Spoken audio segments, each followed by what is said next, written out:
Welcome to our next episode of Postcards from Pamela. I am so excited to have our next guest to talk about how she took the leap from corporate America to starting her own travel business. Welcome, Karen. Thank you so much. I am so excited to be with you today and be able to share my story. I know. Well, we just recently met and a friend connected us because we have similar backgrounds, both design, hospitality. I love travel. You obviously love travel by looking at your website. Yes. But I would love for you to share, people have a hard time going from, I've been dreaming, thinking about this. So tell the viewers how you made the leap. Yes. Well, it was not overnight. It's something that had been unraveling for a couple years, probably. Starting to feel itchy in the corporate life and wanting change. And as life happened, I ended up moving from the Northeast down to Texas for personal reasons. And that was one kind of step away from what I was doing, leaving commercial real estate, trying it in the private home building sector.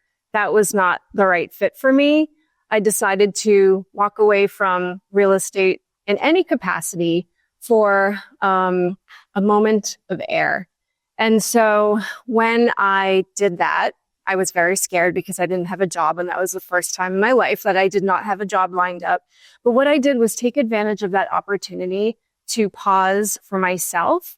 And so actually the first person that came to mind is also another woman in commercial real estate who also does executive coaching. And so I called her and I said, I need work therapy. And so we worked together for a series of sessions. And I spent a lot of time identifying my values, what's really important to me, take away the job title and the board positions and all of the other things that go along with it. Who am I? And how do I want to spend my time? And how can I support myself? And so through a lot of journaling, homework assignments. What kind of homework assignments did she give you by chance? Well, her name is Suzanne Baxter, by the way, if anybody wants to work with her, she's amazing. She started out with a values worksheet. And as soon as I saw that, I was like, oh, this is going to be good. And then she would just ask a lot of really tough questions. They were very uncomfortable moments sometimes, but I knew that if there's discomfort, then I was really going to get to the root of what was important to me. And I utilized a lot of other podcasts that I found that were really inspirational to help me with my creative process and trying to think about what was right for me. And through that process, I could not deny the voice that I had inside. I've heard myself say over the years, oh, when I'm not in real estate anymore, or if I'm retired, I would be the best travel advisor because I was always planning complicated trips, short trips. I'm always going to new places. If somebody says to me, oh, I'm going to Portland, Maine this weekend, I have a list of all the places that I really love that I share with them. So that's how I grabbed the idea, let's say. And then spent months researching how to actually make it happen. Did you travel a lot as a young girl? Because I know I picked up the travel bug from my family being from Omaha. We always went to Florida as a kid and, loved going to the beach and checking out different places. So did you travel a lot as a family when you were young? Not really, actually. My father was from Chicago, so once a year we would go and visit my grandparents. And I think that was the first taste of an urban experience and going to big museums and visiting zoos and parks. And I think that grabbed me. We then would take some road trips through New England and being outside in nature and experiencing mountains and rivers and all of that. But I think the real moment that I caught the travel bug was in high school when my French class arranged a group trip to London and Paris. And I think that was the moment where I realized how big the world is and how much there is to see. So that's what kicked it off for me. So instead of going right after college, you decided, 20 years later to start this new business. Yes. And I know on your website, it looks like you've gone to more than 31 countries and how many different trips? Taken 55 international trips. I visited 31 countries, This year, I'm adding India to my list, and Guatemala, and Australia, New Zealand, and Indonesia. So it's growing. Yes. Wow. So out of all those trips, I'm always curious. Do you have a favorite airline by chance? Well, I am American Airlines. I was Delta before I moved to Texas, but you kind of get forced into that. Right. I am really excited. I'm flying Qatar Airlines to Delhi, and I'm really excited to experience the hospitality on their airlines. Wow. I know. I think I always have to make sure the airline, do the reviews on all of that. Yeah. What would you recommend, if someone wants to hire you as a travel agency? A lot of times people feel, I can do it myself. Mm-hmm. And then you spend so much time, making sure you have that right hotel or the right place to eat and the airline. How does your company work? How have you set it up? Right. So, a lot of people will say, well, why do I need to hire somebody if I can just do it myself? Well, like any other professional services, people hire you because they either can't do it themselves or they don't want to do it themselves. And as much as I love planning travel, there are a lot of people out there who actually don't. But to give a cross-section of my current client base, I have parents who, their schedules with the kids' activities and their own personal obligations and professional obligations, they're like, can you just take care of this for me? You do the research, you do the details, give us what you think makes sense. We'll say yes or no and show up, and somebody will be there to take care of us in country. I have a lot of people celebrating milestones. Mm-hmm. So it's an anniversary trip. Maybe they've been to that country 20 years ago when they graduated college, but they haven't been back. There's so much information online that I think people can easily be overwhelmed. So I'm the filter. I am the person who is going to spend the time to get into the details and figure out everything for them. Another reason I think why you would hire a travel advisor, for instance, I have a client now where they're wanting an experience. They're going to 6 different countries, and it's too much for them to handle. So they'll come to me. I have the time. This is my passion. This is what I'm building a business to do.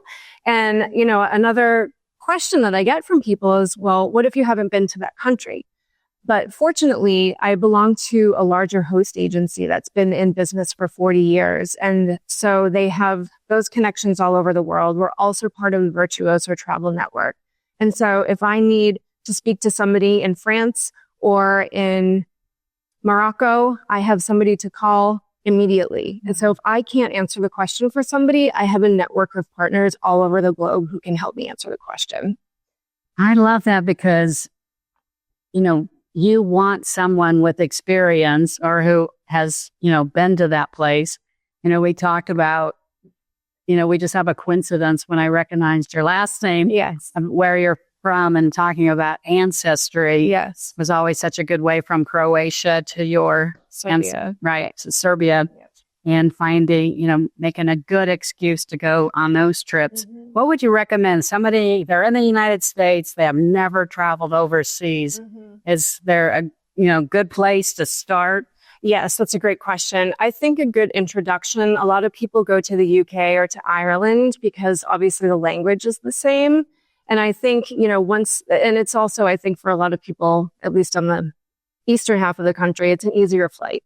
And once people get comfortable there, it's then, okay, Paris is just a train ride away from London. Okay, well, then there's Italy. Everybody loves Italy. So those seem to be the gateway countries, I think, to getting more international travel experience, feeling what it's like to be in a place that's not comfortable to you. And really, I think, challenging yourself and being vulnerable in a new destination.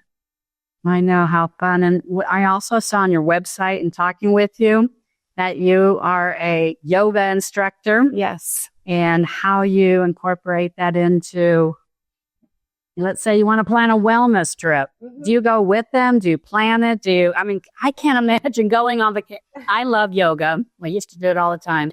But having someone like you, Karen, going with them on a trip, and then every day having a private yoga class and wellness. Do you help with food too? Yeah. So I think that's also part of the reason why I wanted to name my business Well Placed Travel. part of it is about finding the perfect place for people, but also wellness is so important to me. One of the things that I really reconnected with in myself during my whole revisiting of, how I wanted to spend the next 15 years was prioritizing wellness. And so that's why I decided to enroll in the yoga teacher training school and get certified as a yoga teacher. I'm also a Reiki level 2 certified practitioner. So what is not up on the website yet, but I'm really excited to announce to people, is that I'm actually doing group travel and wellness retreats. And so what that means is I do the initial travel planning, research, create the itinerary, and I then help, a group leader come up with the price structure for what it will cost guests and all the logistics to go and visit whatever country they're going to. And then as part of the services, I can either stay home, which would be sad, or I can accompany you on the retreat. And I also offer yoga classes, and I can do Reiki sessions as well. So I'm working on a couple of things in that realm right now too that haven't gone public yet, but I'm really excited to get them up on the website. We need to talk about that. I want to book one of those trips. What about as far as cruises, or what do you see hot in 2025? The places I kind of switch those questions, but let's talk about what you see for 2025, some of the hot places that people are, traveling to these days. Japan is certainly a very popular destination. They had a really delayed opening after COVID, and I don't think they opened until 2023. I actually visited Japan right when they opened, and they're now experiencing 4 times as many visitors than they were 2 years ago even. And I'm working on a trip for a client. It's their 30th wedding anniversary. They're going for 3 weeks. And I've been in touch with the National Tourism Organization in Japan, who are lovely and helpful. And they are emphasizing just how busy it is. So many people are curious. It's become this viral interest in Japanese culture and going to Japan. So that's definitely one hot location. I think Italy is always hot. Greece, definitely. And we're getting more inquiries from people going to Greece. And then I think people are getting safaris, I think, are also, I think they're always popular, but I think more people are getting a little bit more curious about going to further destinations in Africa, for instance. I know that's on my travel bucket list too. Mine too. And then I see how it takes 24 hours or 36 hours to get to the destination. Yeah, so you definitely need a lot of time to be able to go to recover from the jet lag, but also just because it's such a long journey, you want to make sure you give yourself enough time to really get immersed in the experience. And do you have any helpful tips on jet lag when you're traveling? Even when we go over to Croatia, by the time we get there, 12, 15 hours, one stop, that jet lag. Any helpful hints or tips on jet lag? I always just try to stay really hydrated. I try to avoid alcohol, especially in flight. I think I also just trust my body. I hear different theories of, no, you have to stay up until it's time to go to bed. But if I need a nap for 30 minutes, I'm going to take a nap for 30 minutes because my travel partner will be much happier if I am rested. So I think you just have to respond to the way that you feel. I like that. And out of all those places you have traveled, do you have a top place or one that you've, repeat to keep going back? Yes, I have many. I can't pick a favorite. I don't have children, but if I would be like picking a favorite child, I can't do it. I would say certainly Italy. I've been to Italy 5 times. I spent a semester there in graduate school, living in Florence. The UK, certainly. And Patagonia was an incredible place to visit. It was unlike any other adventure I've ever had. The hiking, you get 4 seasons in one day. You're, walking into the hike and it's 80 degrees and sunny. And then you're halfway through the hike and it's 40 degrees and it's sideways raining. And it's just kind of crazy. But the animals, the landscape there is unbelievable. And then I would say, I just did a road trip to Scotland last summer, and the Isle of Skye is certainly unlike anything I've ever seen. Really beautiful, really quaint, also very wet. So you started the business how long ago? I mean, you were in corporate America working on some of the top projects in the U.S. Thank you. And now on the travel. So how many months has it been? Oh, we launched in October 2024. I keep saying we. I launched in October of 2024, and it's been just hit the ground running. I'm so appreciative of the friends and family who have trusted me to work on their trips. I'm really grateful for fellow advisors who maybe they've been in business for a while and they say, I can't do this right now. And they know that I deliver the level of service that they would give to their clients. So they put me in touch with them. So I'm really grateful for those people. And then, people in my network who I'm working on wellness retreats with. I'm also doing group corporate travel. I'm testing everything right now to see, first of all, to learn, but also to see what feels best for the business of well-placed travel. Well, I think it's so inspirational to go from corporate America to how you were thinking about always, traveling in your own business. So how does it actually feel? Like, do you go, oh, I kind of miss commercial real estate, or like, I wish I would have started sooner, or this is just perfect in my life right now? I think it's perfect in my life right now. I learned a lot in commercial real estate that actually applies to what I'm doing at Well Placed Travel now. I think back to when I started out as a designer, and you have to find the perfect piece of stone or the perfect fabric to go with your palette. And you cast your net wide, you reach out to all of your reps to find that one thing that you need. And I actually find researching travel solutions to be very similar.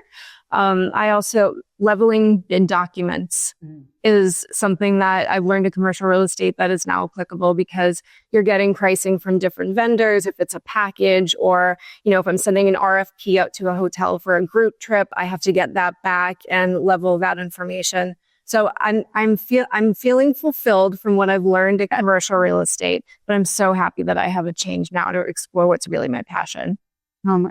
I'm so excited, and we need to talk about booking a trip to Alaska. My sister and I and family would really like to do that and would like to try your services. I would love that. On that. How do our guests get a hold of you so that they can book their next trip or corporate wellness trip with you? Yes, visit the website, wellplacedtravel.com. You can contact me directly through the website. I'm on Instagram at Well Placed Travel. You can find me on LinkedIn. I also have a newsletter called The Stamp, which I issue monthly. And it's not about me. I'm trying to build community.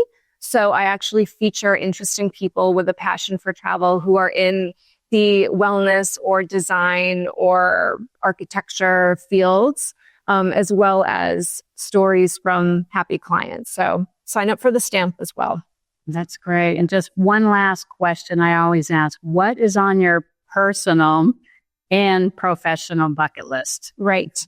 So I'm going to India in 2 weeks, and I'm really excited about that trip because I'll be visiting 6 different places. I think it's also really important, considering that I am now a yoga instructor. I'm excited to be immersed in that culture. Definitely safari and spending time in Africa is on both professional and personal bucket list. I was supposed to go, and then COVID hit, so that trip got canceled and hasn't been rescheduled yet. So I'm excited to explore Africa.